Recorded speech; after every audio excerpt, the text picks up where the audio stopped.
Welcome to another episode of Bourbon and Data Breaches, where we cover 5 of the most interesting breaches from this last week. I'm Steve. I'm Connor. And I'm Frank. This week, you have the only show where hackers target ice makers, airlines, and rural power co-ops. Like it's a game of Risk played by malware. Let's break down the latest global distributed cyber madness from aviation to ice resurfacing. Yes, you heard that right. Ice resurfacing. Starting us off with breach number 1, we have Indigo Airlines breach. Hackers join the Mile High Hack Club. India's largest airline, Indigo, just joined the breach club with internal documents leaked on a dark web forum. Looks like it's XSS. It has been resolved, but not before every hacker with a Tor browser got a peek at their internal ops. This kind of breach might not seem shocking at first. It's just flight data, right? But when you think about it, it's a blueprint of where people are going, when they'll be away, and how to contact them. That definitely opens the door to phishing campaigns, fake refund scams, or even impersonation attempts that sound horribly legitimate. The fact that it's being sold in small batches tells me this isn't a one-time leak, more like a slow burn designed to be profitable over time. Whether the data came directly from the airline or a third party, the exposure is real. It shows just how far even travel booking info can go in the wrong hands.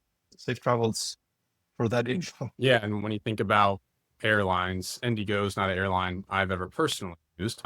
Airlines in general, you look at aviation as critical infrastructure. We've seen other somewhat recent cybersecurity events disrupt airlines, cancel flights, delay flights. Not sure personally if that happened in this case. But again, back to what Frank just said, when you think about what kind of information these airlines have, from travel information to their customers' PII. There's a lot of sensitive data in there, right? Not only where you're going to be, but your name, probably your phone number, your home address, usually things that you need when you sign up for an airline ticket. So again, as Frank mentioned, safe travels to all those affected. So Indigo is one of the world's top 50 airlines. They are also rated as one of the world's worst airlines for being on time, clean, and getting from point A to point B without a hassle. They have a lot of flights. I think they're India's largest airline.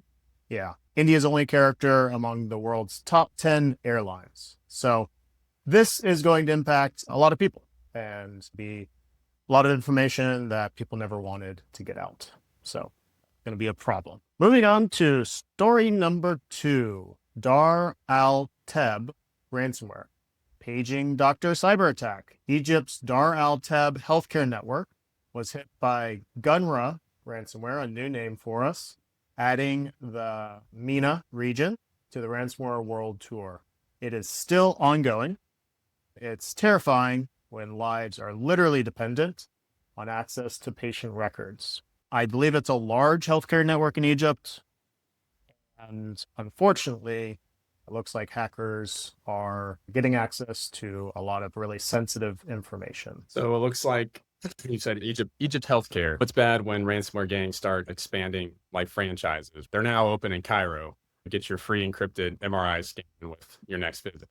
In all seriousness, I'm not sure what kind of HIPAA or similar regulations Egypt may have, but obviously, if there are anything in place of similar nature, this could be a regulation issue or fine situation. Outside of that, this is critical information for patients, sensitive information with potential lives at stake. So always makes me feel a little uneasy when I see, healthcare facilities targeted by ransomware, but it's something that keeps expanding. Gunra, they popped out just yesterday, if I'm not wrong, at least in my radar. Yeah, like Connor said, same thing. We always highlight healthcare breaches, always hit differently. especially when ransomware is involved. We're not just talking about files, it's about people who depend on access to their medical records, lab results, or scheduling treatments, urgent treatments. And when hospital goes offline, everything slows down, doctors, patients, diagnosis. And in places where the public healthcare system is already under pressure, like many parts of the world, including Egypt, and I'm thinking of my own flawed, saturated system, the Argentinian ransomware attack like this can cause progressive effects that last for weeks.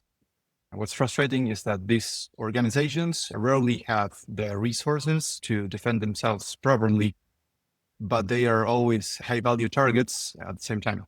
A lot of concern whenever hackers have your healthcare records. Moving on to story number 3, Raylee Electric Co-op breach. This is a shock to the grid. A small electric utility in Georgia, the state, not the country, Raley EMC, was hit by Akira ransomware. The attackers leaked over 30 gigs of audits, internal docs, and employee data. If you've ever said, no one's going to hack a tiny electric co-op, well, surprise, they did. So anyway, a local electric co-op, which means it's owned by the people it serves. I'm trying to think what's the real issue here. And I guess, being not just some corporate incident, but the personal financial info of employees, contractors, maybe even members of the community. Over 30 gigabytes of files were allegedly stolen, including financial audits and legal documents. It makes it a soft target with potentially long-term exposure, thinking about phishing or any kind of subsequent damage it can be done. Once again, ransomware doesn't care about size, it's just about access and leverage. Yeah, exactly. If there's anyone out there that still thinks ransomware attacks are siloed to large organizations, that's no longer the case and has not been the case for a long time. In particular, in this instance, right, we're talking about Akira, obviously decently well-known ransomware gang, and who has been extremely active. I think we've seen over 50 attacks from Akira in the month of April alone. When you look at those 50 attacks, it's a lot of smaller manufacturing companies, construction companies, architect firms. It's these small businesses that would never expect this kind of attack. And these kind of attacks can be devastating to small businesses. Just another example of that we see here with Raylee/Rail and hoping for the best for the. All right. Moving on to story number 4, Jet Ice breach. Slippery security on thin ice. Canada's ice-making equipment company, Jet Ice, who are suppliers to Olympic rinks and pro arenas, got hacked by Play News ransomware. Here you can see Play News and the details of this particular ransomware. Payrolls, financials, client documents, all leaked. This one is a chilling tale. Given how important these rinks are, I'm going to say that this is critical infrastructure for Canada. For Canada in particular. But this is actually interesting timing because the NHL playoffs have just started. A lot of NHL teams that share stadium venues with NBA teams, and those NBA playoffs are also going. And so these stadiums will have to switch between basketball courts and ice, which obviously requires ice making. I'm curious if there's any allegiances from this particular threat actor group into a particular NHL team, and if this is somewhat has to do with swaying factors in their favor for their favorite team. But in all seriousness, hopefully this does not affect the NHL playoffs or the quality of the ice or any operational defects that may come from this. Jet Ice, it didn't ring a bell for me. The implications of this feel more tangible, I guess, and it stakes that well as well. The breach reportedly includes financials, tax records, ID scans, client contracts, all the sensitive business data that once leaked can damage trust and negotiation power. This could be a reminder that ransomware groups are not just hitting massive global corporations anymore, but they are targeting any company with operations, payroll, and something to lose. It's not about making the headlines. It's about leverage. And we could say Jet Ice found itself on thin ice, literally. All right. For this one, I'm going to need some help. I'm going to try my way of saying this name, but then Frank, I think I might need a little bit of your help. Stinalisa Seguranca Viaria LTDA. What do you think, I have Frank? some Brazilian in me. Let's hear it. I traveled many times. It could be Sinalisa Segurança Viária. That's good. Well, We're going to go with that. something close. The hacked company. Road safety gets overrun. Brazilian road safety company was hit with a 43 gigabyte data dump by Sarcoma ransomware. Exposed IDs, healthcare data, financial information, basically the digital equivalent of throwing all your private records onto the freeway. You can see Sarcoma. And here's the critical infrastructure for Brazil. A key player in Brazil's road safety and infrastructure. They don't just paint lines, but they implement intelligent traffic systems to handle the signs of the roads and more. When a ransomware group claims to have taken more than 40 gigabytes of internal files from a company like this, first thing that comes to mind would be corporate secrets, but it's likely about the systems that manage traffic flow and public safety. Even if no infrastructure was directly impacted, the idea of attackers having insight into how these systems are run should raise red flags.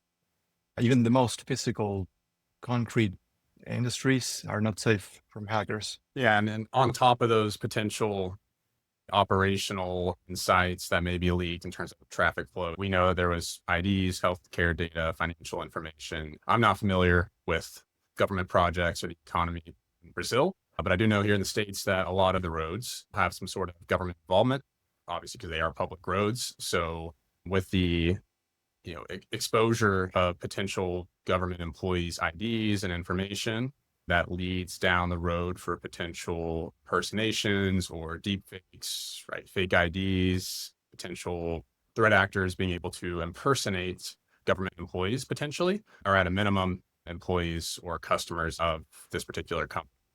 So something that has another tangential effect as well, more critical infrastructure that we're talking about today. Kind of a disturbing trend there. So final thoughts. We had a variety of breaches this week. India's top airline, Egyptian hospitals, Georgia the state's power grid, Canadian Olympic ice, and Brazil highway safety. We covered 5 different countries. No industry or country is safe. Which breach made you spit out your Brazilian coffee? Let me know. And until next time, stay safe and like, comment, and subscribe. Thanks, everyone. My coffee's Italian.